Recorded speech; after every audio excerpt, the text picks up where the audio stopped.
सलाम साथियों।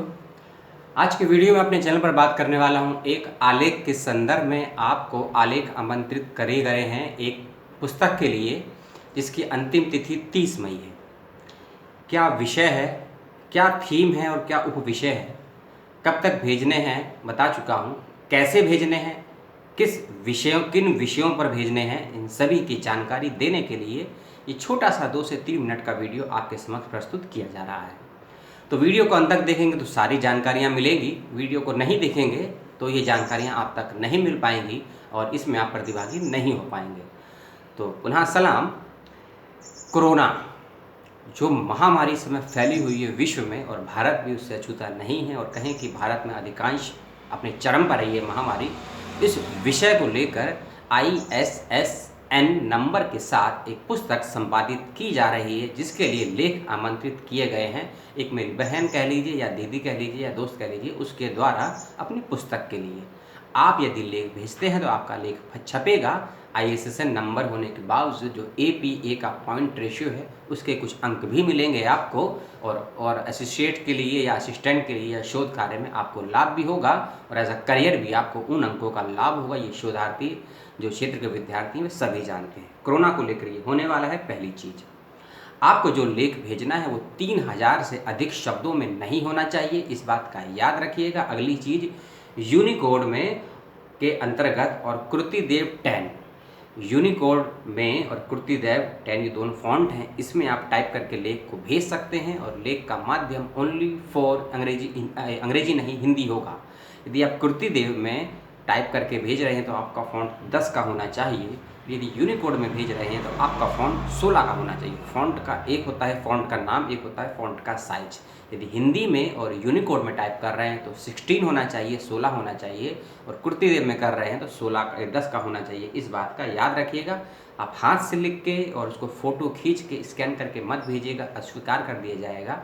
आप टाइप करके सुंदर से PDF कॉपी में और MS वर्ड कॉपी में उसको भेजिएगा, और किस पते पर या किस लिंक पर भेजना है उसकी जानकारी डिस्क्रिप्शन बॉक्स में आपको दे दी जाएगी। और साथ ही साथ मैं कुछ ईमेल ID दूंगा, कुछ फ़ोन नंबर दूंगा।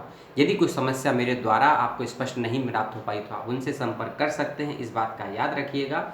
और अब थोड़ी सी थीम की बात कर लेते हैं या उप विषयों की बात कर लेते हैं कि किन किन विषयों को लेकर अपने लेख को दे सकते हैं, इस बात का ध्यान रख लीजिए और धैर्य और ध्यान से सुनिए।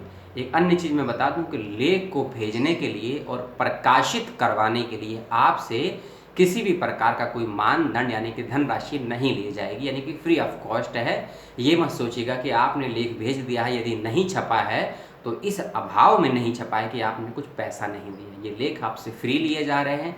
आपके लेख में यदि गुणवत्ता हुई, ऑथेंटिक हुए, शोधपरक हुए तो आपके लेख ज़रूर छापा जाएगा, इस बात का ध्यान रखिएगा। और एक और चीज़ कि आप इसमें लेख भी भेज सकते हैं और शोधालेख भी भेज सकते हैं, दोनों में फ़र्क होता है। यदि लेख भेजते हैं तो एक निबंध के रूप में आपका जो विचार है उस विषय पर अपने लेख भेज दीजिए। यदि आप शोधालेख भेजते हैं तो उसमें कुछ डेटाज होते हैं, कुछ रिपोर्ट्स होती हैं, यानी कुछ संदर्भों के साथ आप जो बात कह रहे हैं कई माध्यमों से कहते हैं या कई चीज़ों का प्रयोग करके कहते हैं। एग्जाम्पल के तौर पे आप कहेंगे कि चीन में इतने व्यक्तियों की मौत हुई और न्यूजीलैंड में और भारत में इतने व्यक्तियों की मौत हुई, तो ये जो मौत का आंकड़ा है आप किसी रिपोर्ट से, किसी न्यूज़ चैनल से, किसी वक्तव्य से, किसी पेपर में या कटिंग से आपने तो उसका रेफरेंस के आधार पे उसको संदर्भ बोला, इसलिए शोधालेख मैंने बोला। तो आप लेख भी भेज सकते हैं, शोधालेख भी भेज सकते हैं। ये जो महामारी है, पैंडेमिक जो चल रहा है, इसकी सामाजिक, सांस्कृतिक, राजनैतिक और आर्थिक पहलुओं पर आपका लेख या आलेख या शोधालेख केंद्रित होना चाहिए। इस बात का ध्यान रखिएगा कि सामाजिक, राजनैतिक और आर्थिक, जी हाँ आपने सही सुना, सामाजिक, राजनैतिक और आर्थिक, इन 3 बिंदुओं पर समर्पित आपका लेख होना चाहिए। यदि आप विषय को और डिस्क्राइब रूप से और विस्तृत रूप से समझना चाहते हैं तो डिस्क्रिप्शन बॉक्स में आप खोलेंगे, जैसे ही आप वीडियो के टाइटल पर क्लिक करेंगे डिस्क्रिप्शन बॉक्स खुलता है, नीचे वहाँ फ़ोन नंबर दिए हैं, ईमेल ID दी हैं, आप उनसे संपर्क करके पूछ सकते हैं कि और अन्य विषय क्या है, हम लेख दे सकते हैं, और लेख भेजने के और क्या फॉर्मेट या तरीके आप वहाँ से संपर्क कर सकते हैं। तो इस वीडियो को आपने अंत तक देखा, आपका तहे दिल से शुक्रिया और धन्यवाद।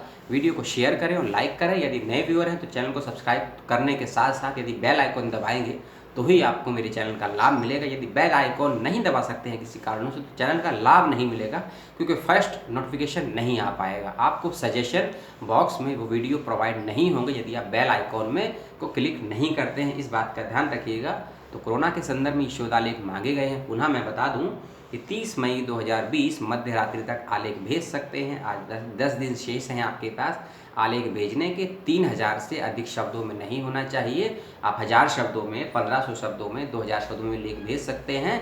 इस बात का ध्यान रखिए। और ये इस बात का भी ध्यान रखिए, आप किसी प्रकार की कविता, कहानी, नाटक नहीं भेज सकते हैं। आपसे आलेख मांगे, अपना विचार जरूर दे सकते हैं कि आलेख के फॉर्म में, लेकिन जो मैंने बताया कि कोई संवाद या नाटक या कहानी ऐसा कुछ नहीं देख, या कोई आप बीती है आपकी या सोसाइटी की, उसको ज़रूर भेज सकते हैं, लेकिन विथ रेफरेंसेस भेज सकते हैं एक कहानी के रूप में, उसमें आपको स्थान मिलेगा। इस बात का ध्यान रखिएगा। तो पुनः आपको सलाम और धन्यवाद। सरकारी नीति नियमों का पालन करें, स्वास्थ्य का ध्यान रखें, भ्रम से बचें और तथ्यपूर्ण आलेख भेजें और तार्किक बातें करें और तार्किक बातें करने के लिए लोगों को भी प्रेरित करें। इन्हीं सभी बातों का समावेश तर्क वितर्कों का माध्यम बनाकर आपको आलेख लेखन करना है और यहाँ आपको भेजना है और आप इसमें प्रतिभागी होइए और अपनी गुणवत्ता का विकास कीजिए और समाज में आप क्या योगदान दे सकते हैं इस लेख के माध्यम से अपने कलम की ताकत को प्रस्तुत करने का मौका मिला है। 30 मई तक अंतिम डेट है। आप लेख लिखिए, कोई समस्या होती है तो मुझसे पूछिए। जय हिंद, जय भारत, सलाम, धन्यवाद।